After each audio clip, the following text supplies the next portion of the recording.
All right, thanks, Tom. It's really great to be back on this campus. College campuses, specifically Stanford, have like this great optimistic energy about them. So you'll know what I mean once you graduate and leave and come back. As Tom said, I'm Shah Selbe. I'm an explorer with National Geographic. So more specifically, I'm an emerging explorer, which is this program that they have where they look and they find researchers or scientists or artists or even engineers that are doing something that they think could potentially have a big impact on the world in the future, and they bring them into their explorer family. So it's pretty cool in that I get the opportunity to call myself an explorer, and other explorers are people that you all have heard of, people like Sylvia Earle and Jane Goodall and Bob Ballard and E.O. Wilson, really, really cool people. And the other really great thing about it is it's fairly difficult to get in. You get nominated, you can't apply for it, and they do this big vetting thing behind the scenes and give you a call one day and ask you to be part of the family, which is cool, but it also sometimes ends up people thinking that they're getting prank called, so they don't take it seriously. So I'm just going to kind of jump in a little bit, and then I'll tell a little bit about my story. But I cannot stress this enough. Like, we are living in an amazing, remarkable time, with opportunity being literally everywhere, which is why I put up this picture, because the time difference between what the picture on the left and the picture on the right is actually not that long, and it's accelerating. It wasn't too long ago where if you wanted to be an inventor or entrepreneur, you couldn't really do it without access to a factory or a ton of capital. But now you can basically design something and print out a prototype on a 3D printer and send that file off to get printed in a world-class factory, all without leaving your couch. So it's a pretty amazing time to be alive, and that's kind of a theme that's going to go through this talk of mine is the fact that there's lots of opportunity out there, and a lot of that opportunity kind of tends to be in places where you don't expect it to be. So another speaker that came to this lecture, I think last year or the year before, was the CEO of Box, Aaron Levy, and he sent out a tweet the other day that I thought was awesome. He basically said that tech right now is basically an entrepreneur's time machine. So every company and industry created from the 1890s to the 1960s is being rebuilt digitally. I would like to add to that to say that there's even industries and ideas that we haven't previously thought that tech had a place in that are being rebuilt now. But there's a lot of opportunity now, and it's really up to you to take it. Stanford is a wonderful place to do it. This is where my story of this started, and I'll tell you a little bit about that as I go through. But I also want to say, being in the Silicon Valley, to try and think beyond the Silicon Valley bubble. There's lots of issues in this world and lots of opportunities that need to be fulfilled by bright minds like yourselves, and sometimes that's going to happen outside of the San Francisco, San Jose little bubble. So my story. Now, I went to school for engineering, specifically chemical engineering, but I don't know, maybe it's like a lot of you guys, but I didn't know what I wanted to be when I grew up. I knew that I liked technology and I liked toys. I was a little kid that was breaking everything, all the electronics of my parents, because I try and take it apart. And then when I went through high school, I didn't have a lot of guidance on what was out there, what the possibilities were out there. And I got into cars and mechanics, and I liked chemistry, I liked physics, so I put those two things together, and I went to school for chemical engineering. So after I went through my undergrad, I went out there and I started looking for the jobs out there, and what I could find for a chemical engineer really was only water treatment jobs. And I want to just preface that I think water treatment is a wonderful career, and it actually winds its way into my story, which is why I brought it up right now. But it wasn't something that I felt particularly inspired about at that time. So I started looking at grad school, and during that time I got an internship at Boeing. So that kind of brings me to the first point that I wanted to get across. And that's get industry experience. If some of you guys are earlier in your career, I would say go out there and get an internship somewhere. I know that being an intern isn't necessarily the most fun thing with a lot of companies. They usually give you the kind of the crappier things to do. It's the thing where in a company, if there's something you don't want to work on, you just pass it along to the intern, so they have to take care of it. But I guarantee, even if you're doing crappy things in that job, like the lessons that you'll learn from being in that kind of industrial setting inside of a company will stay with you for the rest of your career. So it's definitely something that I think you should push forward and do. And that's what I did when I got that internship at Boeing. I worked really hard and got hired into Boeing halfway through that internship opportunity. And so I want to stress right now that there's ways at being entrepreneurial while you're still at a big company. You don't have to do the startup thing and be an entrepreneur. You can have an entrepreneurial mindset when you're working for a large corporation like Boeing. And the way that I want to explain that is just kind of through this chart. And if we just imagine for a second that when you look at a big company, especially one that was like born of maybe like an older industry, so something like aerospace, a big engineering company, a lot of times you get two main types of people there. And let's call those people techies and jobbers. So jobbers are the people that come to their work every day, only 9 to 5, and they're coming to it for a paycheck. You know, they don't want to get anything outside of that. There's not anything necessarily wrong with that. I mean, there's more to life than just work. But you know, that was never me. I was never of that jobber type.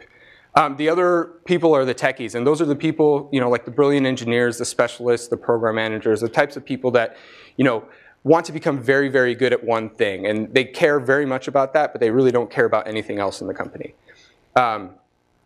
Now, the interesting thing that I've learned about being in a company full of jobbers and techies is that, you know, if you're entrepreneurial minded and you want to do things, basically both those groups of people will move aside and let you do it. They won't stand in your way. And if you do it in the right way, and if you think about it in the, you know, the correct method in terms of trying to change things in a company, you can get the resources of a giant corporation behind you, which can be pretty beneficial. So the opportunities I've had at Boeing in the last 10 years have been amazing. You know, I've been kind of in charge of the engineering and design for multiple spacecraft, the propulsion system specifically. So I'm a rocket scientist or propulsion systems engineer.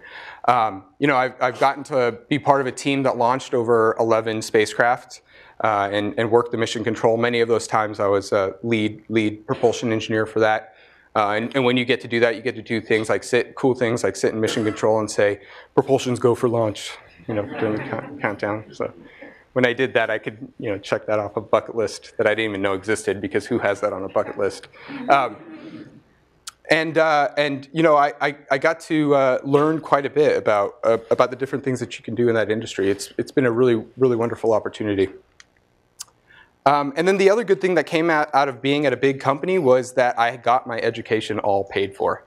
Boeing had a phenomenal education program, and you know, I went to graduate school at USC and here at Stanford, all without having to pay a dime. So that's a really amazing thing that big corporations allow you to do, because they can kind of absorb those costs. So the one thing I would have to say, though, about working at a big company that you really have to keep track of and make sure it doesn't happen to you is get too comfortable. The problem with working at a company like that, it's very easy, and a lot of times it's easy to go into that comfortable lifestyle and, you know, enjoy happy hours and all that stuff. And next thing you know, all that entrepreneurial energy you had deep inside of you has kind of gone out. That fire has been put out. So the one thing I would say is kind of hold on to that fire. Don't let it go out. So I wanted to talk a little bit about engineering, because this is something that I talk about a lot. I feel like engineering is in a little bit of a crisis of character, but thankfully now with tech being cooler, it's starting to change a little bit. But I am a firm believer in engineering's ability to change the world, and so I'll talk a little bit about that. A lot of times when people talk about engineers, like when you see how they're portrayed in the media or on comics and stuff like that, they're always kind of the nerdy people, you know, the introverts, the ones that don't really talk to people very well. You know, they're the Dilbert, for those of you that are old enough in the audience to know who Dilbert is. But, you know, I want to say engineers are much more than that. You know, Leonardo da Vinci was an engineer. I have Ada Lovelace there, you know, the daughter of Lord Byron. She was the first computer programmer. And the Wright brothers technology turned us into a global society, you know. So engineers are the ones that create the society that we live in. They create the built society that you and I enjoy every single day. They give us the tools to solve humanity's greatest mysteries, you know. They save lives. There's lots of stuff that engineering does behind the scenes that they don't necessarily get credit for. And in my opinion, there's a lot more that you can do with engineering that we haven't quite tapped into, so including marketing it better. So while I was really excited about the work I was doing at Boeing, and you know, I was technically challenged by that kind of stuff, I still tried to find something where I felt was maybe more aligned with kind of the amazing nature of what an engineer is to me. And during that search is where I found Engineers Without Borders. So I don't know if any of you guys have heard about Engineers Without Borders. I know Stanford has a similar organization called Engineers for a Sustainable World. But basically, it's a humanitarian organization. And the purpose of Engineers Without Borders is to use engineering to help solve the problem that we have across a lot of this planet, which is people's lack of access to things like clean drinking water, sanitation, and electricity. It's a really great organization. It was started in 2002 by Bernard Amadei, who's a professor at University of Colorado Boulder. And when I found out about it, I wanted to learn more and kind of work towards it. So I also know Scott Harrison came here and he talked about Charity Water. So you guys might know about a little bit of the statistics behind what the problem is. But there's over 2 billion people on this planet that don't have access to those fundamental human rights, things like clean drinking water and sanitation. It's a really important thing to work on. And so what EWB does, or Engineers Without Borders does, is they basically operate mostly in professional and student chapters, and the organizations team up with the community for a number of years. And you'll go over to the community first for an assessment trip, and you'll see like what kind of problems they're really facing. Like, you know, maybe their drinking water problem is tied to something else more serious, and it's something that an engineer can come back and look at. Then you'll come back and you'll do some design and some analysis with the rest of the team stateside. Go through a design review and have a PE or professional engineer sign off on it. And then you'll go back over into the community and you actually build what it was that you ended up designing. So I've had the opportunity with Engineers Without Borders to work on projects in Mali, Malawi, Tanzania, India, Thailand, and Mexico. So it's been a really cool opportunity and quite a bit of fun. So that brings me to the second lesson that I wanted to talk about while I was here today, and that was to volunteer for something. A lot of times people don't volunteer because they think that it's going to take a lot of effort, but I want to stress that, like, if you put yourself out there and you find a cause, it doesn't matter what the cause is. There's so many issues out there that need our help. So if it's something that speaks to you and doesn't speak to another person, then still go through with it. But I really want to stress that the feeling that you get, the impact that you get out of working on something without expecting something in return, it has profound effect on the person that you are and the things that you end up doing with your life.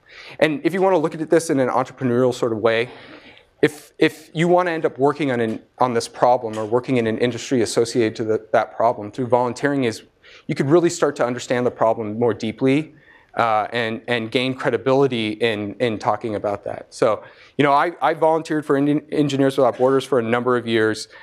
Didn't really have any expectations other than I wanted to really do some good work, and I wanted to try and help some people. I wanted to solve that problem that I said about the 2 billion people who lack access to those fundamental human rights. And so basically I went into it and I worked hard on that, and I ended up, you know, rising up through some of the ranks in the LA professional chapter, and I did stuff in the regional chapter. And it was a lot of years where I was trying to convince a lot of the other engineers at Boeing to come and join me. And a lot of people didn't want to do it because they were afraid that I was going to take up too much of their time. But the great thing about volunteering is that it only takes up as much of the time as you want to give it. So after years of talking to everyone about it and telling everyone at Boeing to join Engineers Without Borders, I actually ended up getting a little bit of recognition for it. And so Boeing named me their Volunteer of the Year, their Exceptional Volunteer of the Year, which is out of 170,000 employees, it's the person who wins that award. And I got to fly to Chicago and meet with the executives out there and have lunch with the Los Angeles mayor and lots of random things like that. But the reason why I wanted to bring this up was because, you know, in the whole mindset of using a kind of entrepreneurial thinking in a big company, I use that opportunity to talk to Boeing, talk to the management at Boeing, and kind of convince them that they need, that the things that Engineers Without Borders wants to do and the things that Boeing wants are kind of one and the same, and they should kind of look at that a little bit more deeply. And they did. I mean, Boeing ended up getting behind Engineers Without Borders in a big way after that. They sent their entire executive council to management training, which was important because EWB grew fast. They started in 2002, and in 9 years, they started from one chapter, one professor in the University of Colorado Boulder, and in 9 years they had 12,000 volunteers as a part of their thing, and they couldn't quite keep up. They also added, you know, funded some board positions on the thing, and they gave away $1.1 million in grants to projects. So both EWB and all the communities that EWB supported were better off as a result of that. But I'm going to tell you a little bit specifically about one trip that I took, and this is an implementation trip to southern Tanzania. So the village we were working in was Ipalamwa. You see it up there in the corner. It's about 8 hours from Dar es Salaam. 8 very rough hours. It's not an easy trip. But we were asked to come and talk to the community and help them with their problem, which was water. So this community is in the Southern Highlands. As I said, it's a very hilly terrain. It's very different than any of you guys thinking about the Serengeti when you think about Tanzania. It's a completely different environment down there, which also means that it's a difficult environment for dealing with the transport of water. We were asked specifically to come to the school and help with the water situation at the school. So the school is at the highest point in the village, which basically meant that all the students would have to spend a couple hours in the beginning of their days every day hiking down to the catchment, filling up those 5-gallon buckets and bringing them up to the school so they can have enough water to drink and cook with for the entire day. This was time that the kids should have been spending in class, but they were really just spending it moving water. So we designed a rainwater catchment and filtration system. Luckily, the area that we were working in had ample rain, and we can size this thing big enough that it's basically will cover a lot of the school year. So that was our plan, to go in and build that thing. Now, we ended up going to the city of Iringa, which is nearby. It's kind of the closest construction town in the area, to try and gather some of the supplies. And in doing that, we found that a lot of the things that, you know, our stateside team assumed that we would find fairly easily in Tanzania were not found at all. And so we had to do a lot of kind of re-engineering and recalculating on the fly, which was both exciting and frustrating at the exact same time. And the roads going back were very small and kind of curvy. And so this is just a quick snapshot of one of them. But when we took that truck back, it had a lot of difficulties getting around these roads. We had to slow down and take the turns really slowly. And one of those turns, when we were taking it, we ended up finding a similar truck facing the other way that was broken down on the inside of the turn, which would not have normally been a big problem. But the issue was that the other side was a big steep drop-off. And so we had to figure out a way to get the truck around the broken down truck without falling into the steep drop-off. And the method that we ended up using was getting all the guys that we had to hang on the side of the truck that's on the inside, so that as we slowly went around, the truck didn't slide off the side of the cliff. So that picture of 13 guys hanging on the inside of a truck to keep it from falling off a cliff is something that I won't forget for a very long time. And also the gearbox kept on slipping, so as we were going up these steep inclines, we'd have to repeatedly throw that log underneath the rear tires.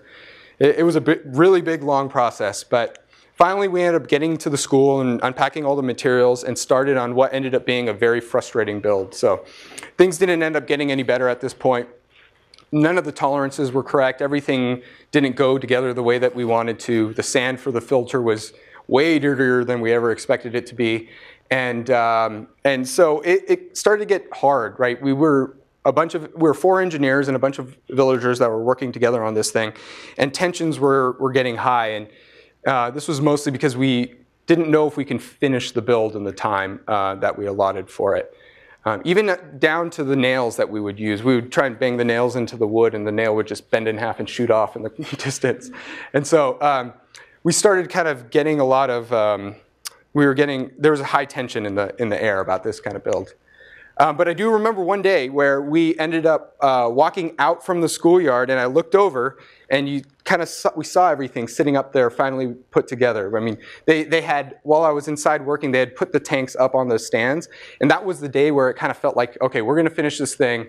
Everyone had this like whole sense of relief that washed over them, and it was a very very happy day. Well, it turns out that same day ended up being my my birthday. It fell on my birthday, so we were there in Tanzania. So we went back to the house and we ate the same bland meal that we ate for lunch and dinner every day. But I remember that meal tasting, especially satisfying because where we were in the build and that we would actually finish this and it would work. So while we were eating dinner, I heard a bunch of commotion outside, and the other engineers told me to go check it out. And I walked out back to find the entire village in the backyard ready to celebrate my birthday, which was pretty cool. Birthdays aren't a big thing for this village, so the other engineers kind of organized this whole thing.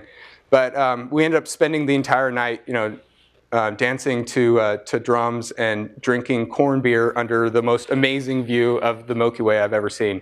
So that's a birthday that it's going to be tough to top. Even if I don't ever want to drink corn beer ever again. It was gross, really bad. So, we finished the project in time. The kids were happy. The principal at the school was so proud of the work that we did that he had assigned a little guest book in his house, and he gifted us one of his prized chickens to take with us.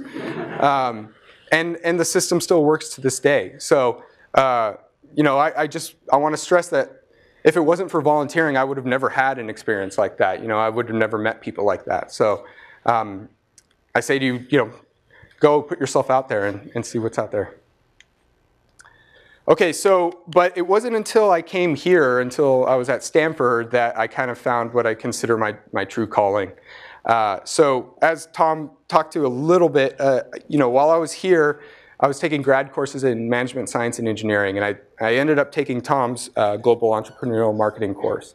So I don't know if any of you guys in here have taken that course yet, but a portion of that is you work on a project with a company that comes into the class, and you kind of apply entrepreneurial thinking to it, and as a result of that, that ends up being part of your grade. And so when I took that class, there was one nonprofit in the entire class, and it was the Center for Ocean Solutions, which is a Stanford-based organization.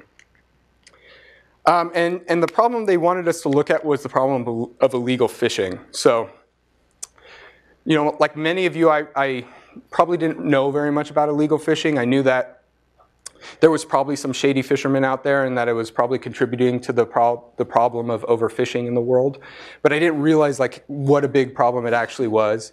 I mean, it's a $23 billion industry, illegal fishing is. Since the 1950s, when we kind of invented this modern way of fishing, 90% of the big fish in the world have disappeared. That's tuna and shark and everything everyone likes to eat. Our current global fishing fleets are 2.5 times what our planet can sustainably handle. And we're just seeing things getting worse. We're seeing, fish stocks crashing left and right. And the worst part about this is that most of it targets developing nations, which kind of robs the poorest people of the planet of their food and their income.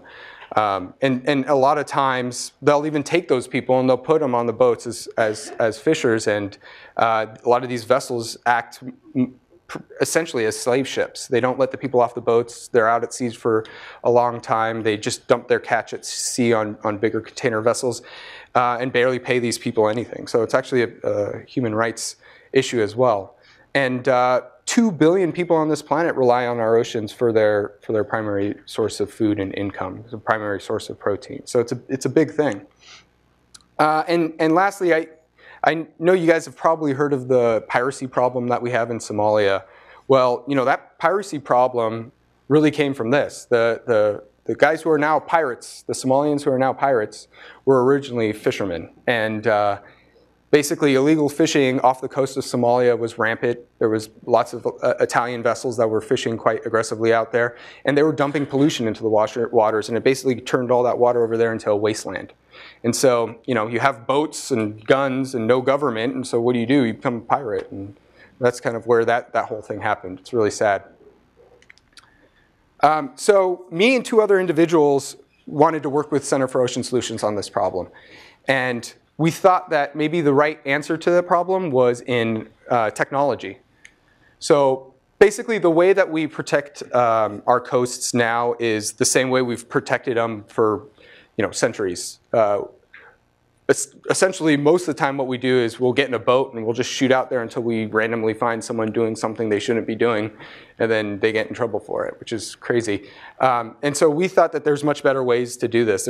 There's a lot of opportunity in this, and so we ended up working on the project, and I was so inspired by that work that I asked the Center for Ocean Solutions if I can continue on as an independent researcher for a number of quarters. And I did that for 3 more quarters. And then after that, I just started working on it for my career. So that's kind of where conservation technology is. It's what I call it now. That's where conservation technology came from. That's where my passion for that came from.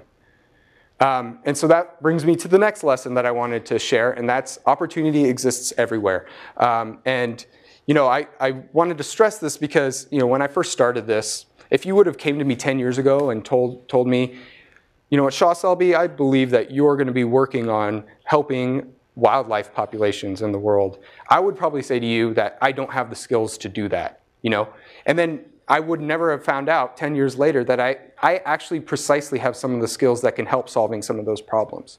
So this is an area where I didn't know opportunity exists, and it wasn't until I said, you know what, I'm going to take this class and I'm going to do this illegal fishing project that I found that there was this huge potential there. So that could be in each of every one of your lives. So I want you to all look back at your careers and what you want to end up doing with your life. And think hard and long about opportunity and where that exists, because so often the limits that we put on opportunity are the ones that we put on ourselves, or society tells us that it's there. And it takes a little while until you stand up and say it enough times that people say, oh yeah, you know what, there is a lot of opportunity there. So a story about that is, there was a time where I was sitting in this meeting and it was full of kind of some marine biologists and environmental lawyers, and they're all talking about the big problems that our oceans are facing. And it was in that meeting where I started seeing the things that they were saying, and I started thinking, that seems like there's an engineering solution there, or if they only look at what they did in the shipping industry, that could probably help that problem, or here's this little technology that we can fill this gap. And it was there where I kind of, I was aware that opportunity can exist anywhere. And it's from then that I've kind of moved on through that. So I got to go with Stanford to Palau, and we presented at an entrepreneurship seminar there, a conference there, and I gave a technology plan to the president of Palau, which was pretty cool. I work with the Waite Institute on a project that they're doing in Barbuda, and they're expanding it beyond just Barbuda, but it's kind of a comprehensive mapping of the science and legislation and usage of the ocean around the island. So it's a really neat thing to be able to create all of that stuff from scratch. I work with the X Prize to help them map out what the next 3 grand ocean challenges will end up being. And it's this conservation technology work that ended up in me being named one of the National Geographic Emerging Explorers. So this problem is really, really important, and the reason why is because it's kind of out of control nowadays. So in the last 40 years, we've lost over 50% of the wildlife on this planet in the last 40 years. And it's happening so fast that it's having a lot of people start to call it the Sixth Extinction. So if you don't know much about the history of life on this planet, we've kind of gone through 5 major extinctions, Ice Age and things like that. But those other 5 extinctions were caused by asteroids or natural phenomenon, and the 6th one is caused by all of us in this room. So the illegal wildlife trade is the 4th most lucrative trade on the planet after drugs, human trafficking, and arms, weapons. 35,000 to 50,000 elephants are poached annually just for their ivory. So in the last hour, we've been up for half an hour, but the last hour, 4 of them have died. 4 rhinos are poached every day, and these are small populations. There's 5 northern white rhino remaining, and there's 35 Javan rhino remaining. And there's more tigers in backyard of people in the US than there are in the wild. So to kind of work on this, I have started Conservify, which is like an organization that's focused on bringing some of these ideas to fruit. So it's kind of like an idea lab. It's a nonprofit that works on kind of focusing whatever you need to do to develop and test and put these out in the world. A lot of that stuff is focused around open source approaches because I find it's easier to replicate and adapt as needed. One of the projects of that is Soar Ocean, which is a grant or a project that's funded by National Geographic and Lindblad Expeditions to use these low-cost drones that you guys always hear about all over the news for ocean conservation causes. We've done a bunch of expeditions off the coast, and I'm going to show a video of one of the expeditions right now. Oh.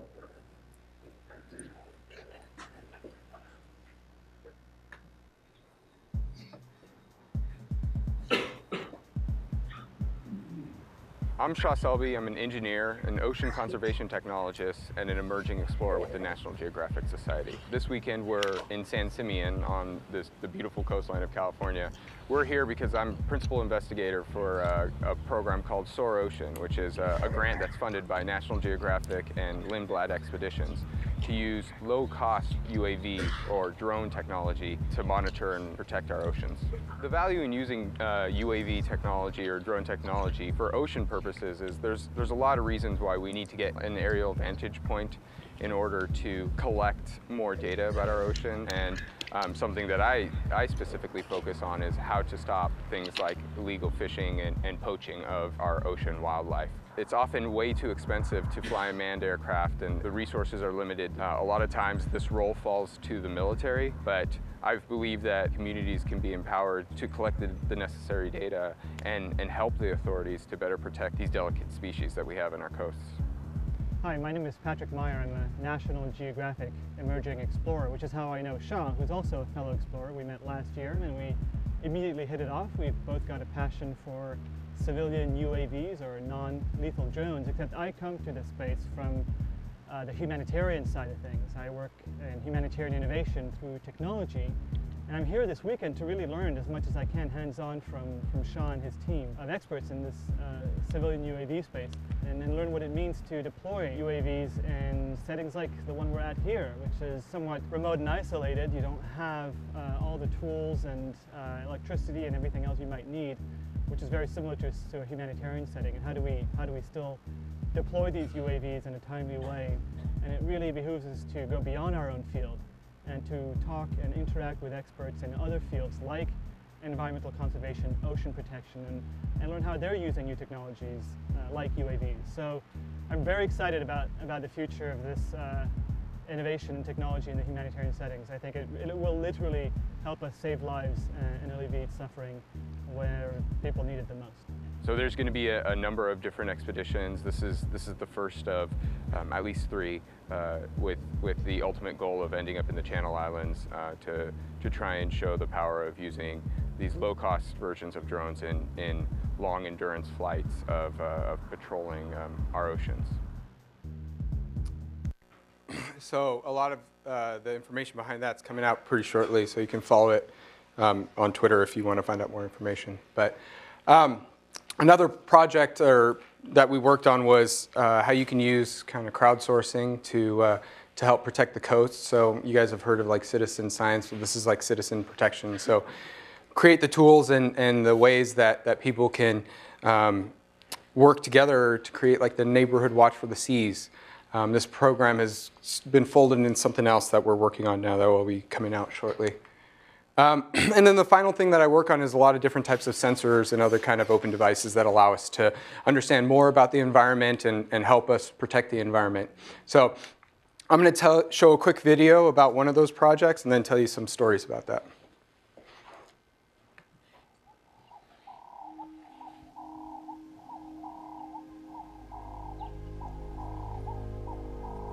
Kalahari is the birthplace of our human existence. It's the sanctuary of the sand bushmen who were to 100,000 years ago populate our planet and result in all of us. And when you come out here, you get to be part of the cycle of life, the cycle of death.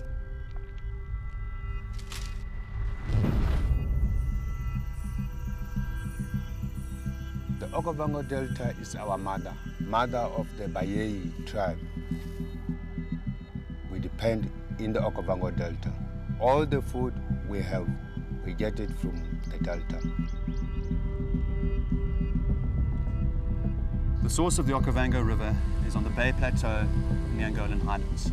This river then flows 1,000 miles down through Namibia into northern Botswana, where it finds itself in a delta in the middle of the Kalahari Desert.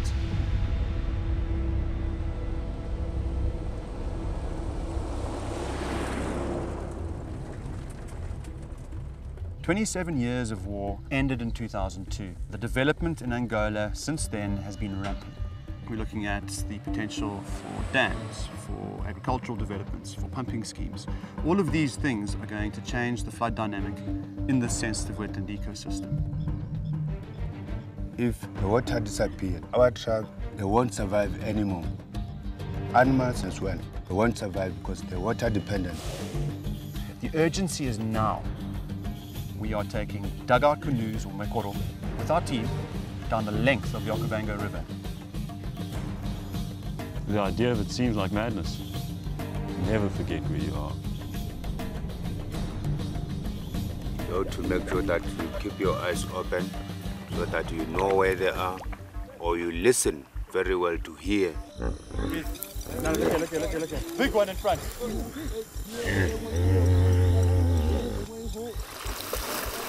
Coming around, coming around.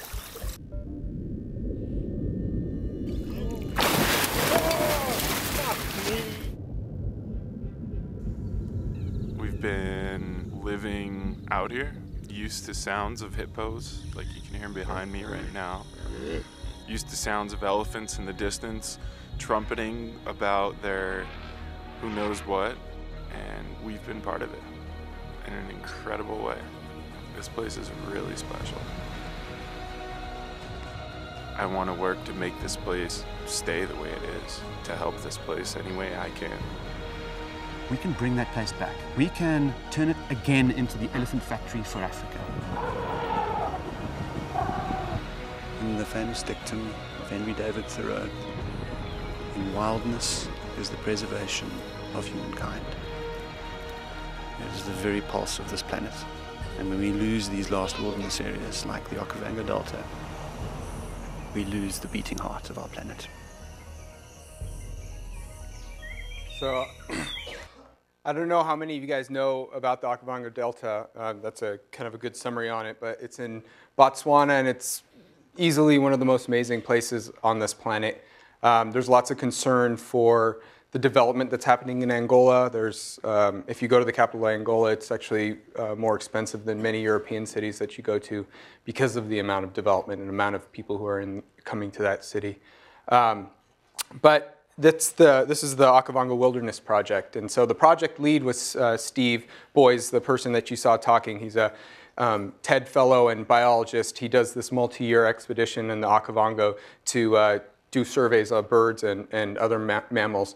The other guy you heard talking was Greg Trenich, and he was a National Geographic Adventurer of the Year. He runs an organization that does put scientists in touch with adventurers that are going to go climb Everest and other places to get really hard to find data. And Jer Thorpe is kind of the data artist. He's a brilliant data artist that runs an organization that's rethinking how we're consuming information and everything. And I'm the project technologist, so I help to kind of figure out what technologies we can use to monitor the delta and make sure that doesn't actually happen. So in doing this, we kind of wanted to change the way that scientific expeditions are usually run.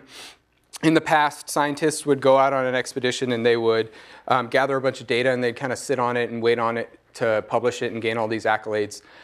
When we went on this expedition and when we go on future expeditions, we want to do exactly the opposite. We kind of wanted to open it up for the world. So we put all the water quality readings, the sensor readings, the wildlife sightings, biometrics, and all this other data out there for use for free on the website and through the API, so people can take it and do interesting things with it. We were looking to kind of open source the expedition, and we were hoping that we can, that the accolades can come from the amazing things that citizen scientists or artists or researchers or students or anybody wants to do with it. So as I said, I'm building kind of these sensors, and they're based off of kind of open source microprocessor platforms, and they send the data real time to the website.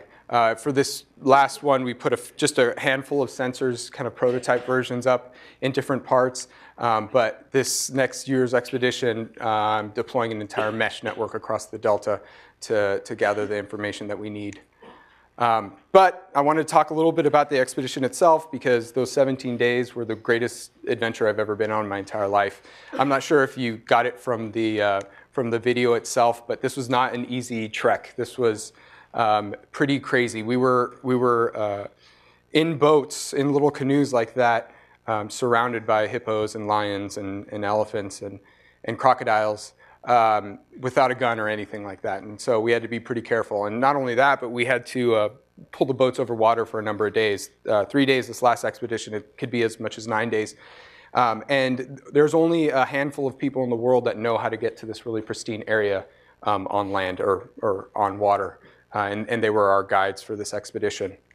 While we were dragging the boats over water, we were walking through things like this, and there was one moment where I lifted my feet out of the water and I had 9 leeches on my legs at once, which is pretty interesting. 5 on one leg and 4 on the other. But we got through all these reeds and all this papyrus, and we got to pretty much the most pristine area I've ever seen in my entire life. It was so much wildlife there. It felt like you were in the middle of a Disney movie. But you could see right here, this is just the front of a huge herd of elephant. There was around 50 elephant there, but also in that picture we have a crocodile, hippos, and lechwe, and birds, and this was everywhere we looked. And just right after this picture, you see a piece of it in the video, but the elephants and the hippos, basically gone into an attack on each other, which was pretty amazing just to see right in front of you. It was like you were watching a Planet Earth documentary, but it was literally in front of you.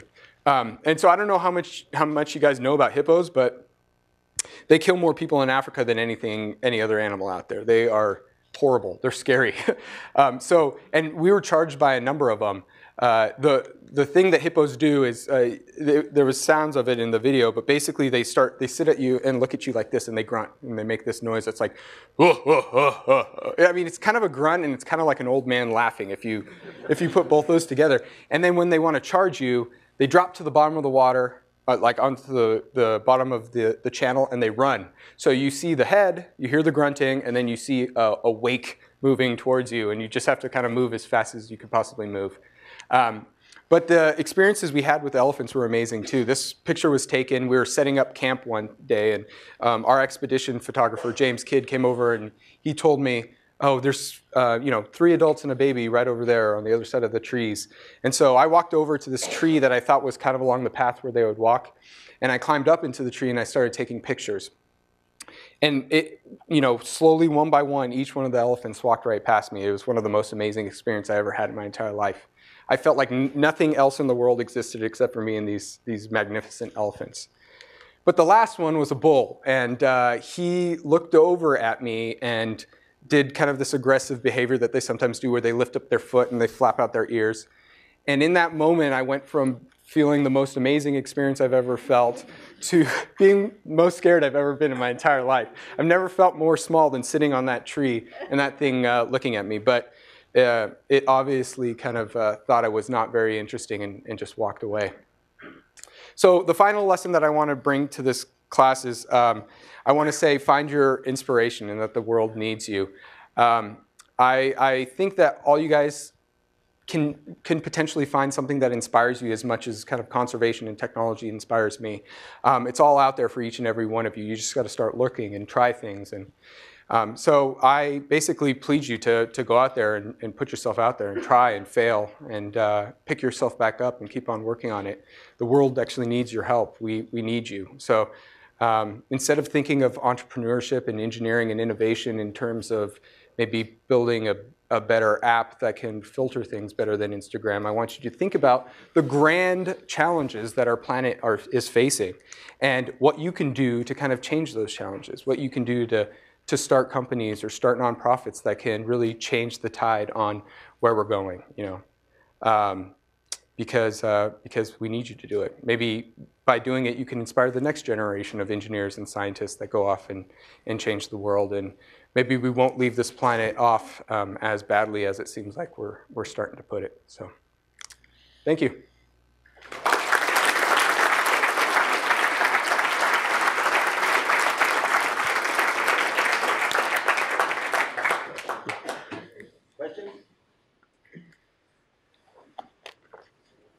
There's an implicit rat race in the corporate world where almost every single bit of your energy is given into climbing this invisible ladder, and that's the reason I guess you weren't able to attract a lot of other engineers that going to join in your efforts. How have you been able to manage to do so many amazing projects while working in the corporate world? So the question was, there's kind of this rat race in the corporate world that basically is the reason why a lot of engineers didn't want to volunteer alongside me. And the question was how I was able to do all this stuff while working in corporate America. And I guess my only answer was that I found something that I was passionate and inspired by.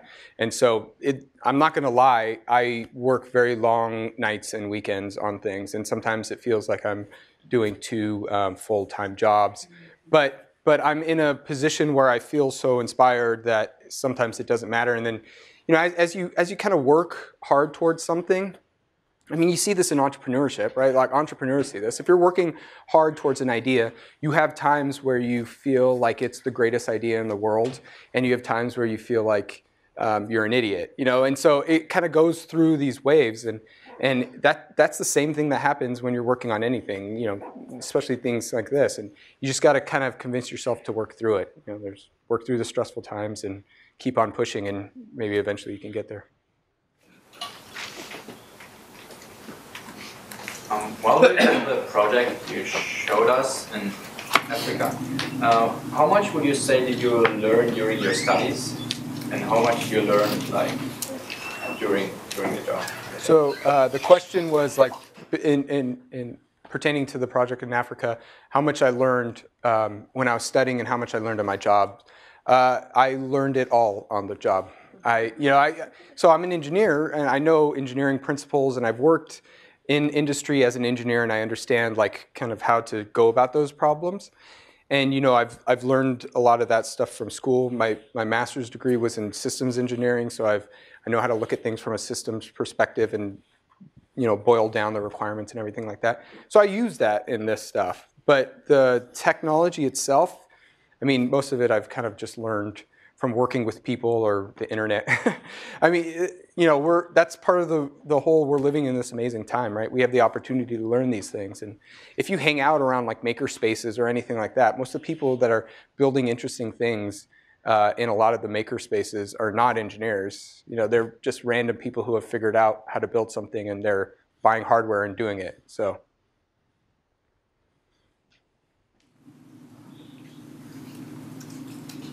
With the drone technology that you mentioned or you showed us in that one video, is there a plan? How do you plan to spread that? Is there a model for selling that to entities? How do you see that growing and scaling?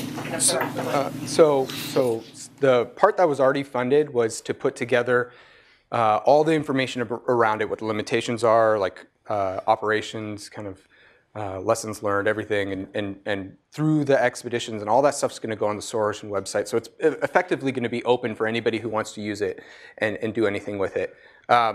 Now, what Soar Ocean's going to do beyond that is probably work on creating some off-the-shelf drones for specific uses that they can do.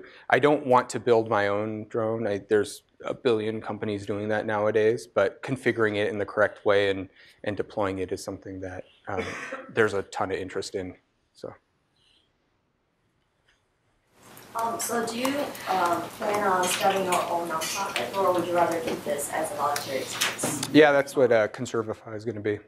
It's a nonprofit, so it's going to eventually kind of. There's some things in work to move into doing that on a bigger scale. So.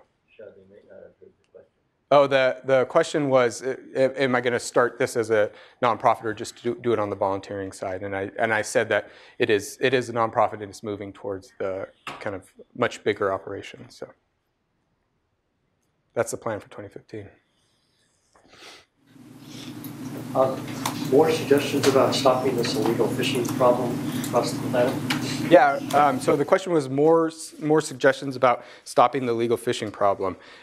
So the number one thing I can tell you guys that you should do is download the Seafood Watch app from Monterey Bay Aquarium and don't eat the things that are red on it. Like, that's the easiest thing that you can do. It's super easy to do. There's a lot of information, a lot of great books and documentaries that have been done in it.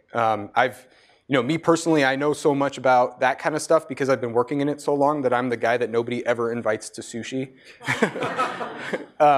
But like, you can do much less than that and still have a positive impact, right? And there's this great push for seafood traceability and understanding where it came from, catch to plate, basically. And through using things like Seafood Watch, you're reinforcing that, and asking. I mean, you can ask restaurants where they got their fish. A lot of times they don't know, or they'll tell you something that they think you want to hear. But if enough people do that, then it can kind of be a bigger movement. So just to be clear about something, so is the drone thing supposed to happen regularly? Are people supposed to do rounds to patrol? Yeah, well, so the question was about the drone thing and how it works operationally. So yeah, you can patrol with a fixed wing that's got a longer range on it. Obviously, it's going to be more near shore stuff right now while the endurances are lower. And then quadcopters would be more for technical type evidence gathering. So that's the model as of right now. What would you say is the ultimate impact or legacy you want to leave after your career is done or your work is done? So the question was, what would I say, the ultimate legacy or impact that I want my career to have? The number one, that's super easy. I want engineers to start thinking about problems outside of what school has told them are the only problems they can work on. I want interdisciplinary thinking between engineering and the rest of the world. I think that there's a great potential. There's a lot of people doing really stupid things now that if you just had someone who had a different perspective come in and say, just check it out and look at how they're doing it, they might be able to save a lot of resources, change things that they're doing, and potentially change the world. I mean, I think that through doing that, through collaborating with each other, we can do quite a bit. So I'd love to inspire other engineers to do the same thing. That's what I would like to do. Oh, and stop all the wildlife crime if I could do that. But that's a little difficult. How effective was your initiative for conservation? I'm sorry, I can't. How effective was your initiative? How effective is the initiative for conservation? I mean, it's been huge. There's tons of nonprofits that want to work on it. We have pilot projects that are working all over the place. When I first started talking about this stuff, nobody was talking about technology and conservation. There's very few people, but they were looking at companies that already produced things, and everything was overpriced, and it didn't really work very well. Now Google's looking at different ways that they can help and stuff. So I think it's been huge over the last couple of years, the changes that we've seen. So we'll see how things go in the future. This stuff kind of takes a little while to kind of go through and make a difference. Can you talk a little bit about your failures? It seems that things came to place almost all the time to you, but then you say when you fail, make sure to pick up yourself and move forward. So can you talk about your challenge? Yeah. So the thing was to talk about my failures. a little bit, because I think the way that maybe this sounded was that I haven't had a billion failures, which I've failed more than anything else. I've failed way, way, way more than I succeeded. I basically, every time I try something and it didn't work, I just kind of started again the next day to try over. So every single project you had there was just riddled with failure. I just didn't let it affect myself, you know? So I don't want to, I mean, failure is a part of this whole thing. It's the way that you move forward. You can't, nobody ever creates anything without failing before. And if you do, you're very lucky, and I'd like to meet you. But yeah. Yeah. Are you guys building predictive models based on when you catch illegal activity on the seas and using that to target your patrolling efforts a little bit more? Okay, so the question was, are we looking at predictive models to help target the patrols and the enforcement? And the answer is yeah, that's part of what's going into, when I mentioned the MPA Guardian went away and it's going into something bigger, that's basically what it is. I'm also working with an individual that has done it for drone technology. So they did it to try and help find where like rhino poachers would be. So we can do similar things with illegal fishing. So yeah. Once you find illegal fishing, what do you do about it? So the question is, once you find someone's like illegal fishing, what do you do about it? That's a particularly loaded question. The first step is finding it, which we're not doing right now. So that's where my efforts are focused currently. If you can gather enough objective evidence of what's going on and kind of prove to people other than it just being an arbitrary fisherman saying he saw this happening, then you could start to change the legislation around it and start to put pressure on the governments to do more about it. There's already some pressure being done, but we're like way early in the process. You know, we weren't documenting it well in the first place, and so a lot of the projects that I worked on were focused much more on how you fix that problem first. Once you document it, then like, how do you kind of make sure that that stuff sticks and enforcement gets strong enough to deter people from doing it and move on from there. So typically the way that it would happen is if you could prove someone's doing it, then they would get arrested and their stuff would get confiscated. They'd probably get fined or the boat would be destroyed. It depends. The laws differ from country to country. But there's some countries are starting to collaborate and work together on this sort of thing. They have regional management organizations that are kind of addressing this sort of thing. But everything's different right now. The way every country does it is differently. If everyone did it like the US, it'd be fine, but the US has spy satellites and all sorts of stuff all over the place that we see. And the US had just barely started to care very strongly about illegal fishing. Obama had put out a proclamation about it this year, but before that, they would basically be looking for like drug trafficking and things like that. And if they ended up finding someone doing some kind of a wildlife crime in the drug thing or human trafficking, then they would get them there. But a lot of my efforts are trying to see how to standardize that across the countries, and especially if you can standardize it across the countries that don't have as much resources as like the US and Canada and UK and people like that. Countries like that, then you can raise the bar and change the way we do things. All right, thank you.